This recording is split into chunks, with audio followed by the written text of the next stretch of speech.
Hi friends, आज আমি করে দেখাবো হট কফি। তার জন্য আমি এখানে 3টে কাপ নিয়ে নিয়েছি এবং এর মধ্যে হাফ টিস্পুন করে আমরা কফি নিয়ে নিয়েছি এবং হাফ টিস্পুন করে কফি নিয়ে নেওয়ার পরে এর মধ্যে এবার আমরা আস্তে আস্তে করে চিনি দিতে থাকব।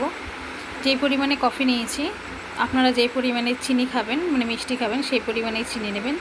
এখানে আমি 1 টিস্পুন করে চিনি ব্যবহার করেছি প্রত্যেকটা কাপে এবং এর মধ্যে প্রত্যেকটা কাপে ভালোভাবে চিনিগুলো দিয়ে দেওয়ার পরে আমরা এর মধ্যে সামান্য একটু জল দিয়ে দিচ্ছি। সামান্য একটু জল দিয়ে দেওয়ার পরে এটাকে ভালোভাবে আমাদের ফেটিয়ে নিতে হবে বা চামচের সাহায্যে গুলিয়ে নিতে হবে। বারবার ভালো করে ফেটিয়ে নিতে হবে যাতে এটা ভালো করে গলে একটা ফোমের মতন তৈরি হয়। দেখুন লিকুইডটা ভালোভাবে মিশে এরকম লুকিং আসছে। এরকম আমি 3টে কাপে ভালোভাবে গুলিয়ে নিয়েছি।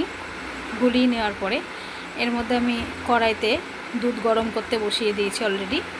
দুধটা উষ্ণ গরম হলে পরেই এর মধ্যে আমরা ঢেলে দিয়েছি। দেখুন দুধটা ঢেলে দেওয়ার পরে আমরা নেড়ে নিয়েছি এবং ফিনিশিং লুকটা এরকম এসছে। কেমন হলো জানাবেন এবং রাজ কিচেনকে সাবস্ক্রাইব